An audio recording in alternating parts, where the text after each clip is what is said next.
আজকাল শিশুদের নামে মায়েদের প্রধান অভিযোগ হচ্ছে তারা খেতে চায় না।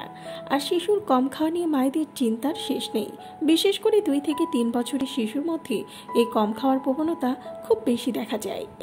আসলে শিশুদের কম খাওয়ার কারণে বাবা মায়েদের চিন্তা অমূলক নয়।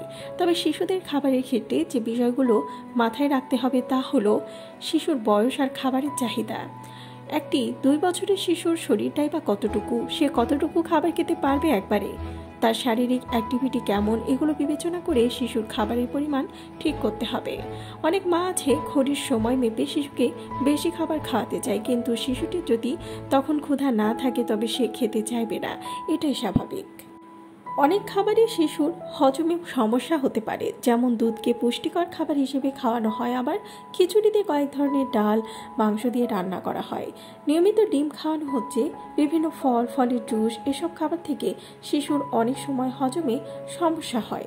আর হজমে সমস্যা হলে খাবারের আগ্রহ কমে যায়, এটা খুবই কমন বিষয়। শিশু খেতে না চাইলে তাকে জোর করে খাওয়ানোর চেষ্টা করা হয়। এতে খাবার খাওয়া নিয়ে শিশুর মধ্যে ভয় কাজ করে। ক্ষুধা লাগার আগে খাবার খাওয়ানোর ফলে নিজে থেকে সে আর ক্ষুধাই অনুভব করতে পারে না।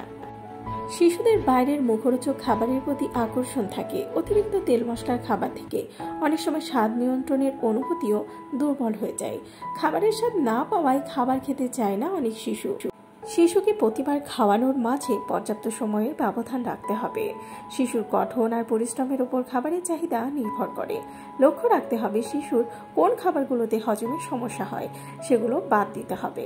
শিশুদের খাবারেও বৈচিত্র্য আনতে হবে আর টেস্টি করে রান্না করতে হবে। শারীরিকভাবে সুস্থ থাকলে, পর্যাপ্ত খেলাধুলা করলে এমনিতেই শিশুর ক্ষুধা লাগবে, এটা নিয়ে খুব চিন্তার কিছু নেই। তবে দীর্ঘদিন যদি শিশু কিছুই খেতে না চায় তাহলে একজন অভিজ্ঞ পুষ্টিবিদের পরামর্শ নিতে হবে। ভিডিওটি ভালো লাগলে চ্যানেলটিকে সাবস্ক্রাইব করুন আর পাশে থাকা বেল আইকনে ক্লিক করে দিন, তাহলে পরবর্তী ভিডিও আপলোড করার সাথে সাথেই আপনার কাছে পৌঁছে যাবে।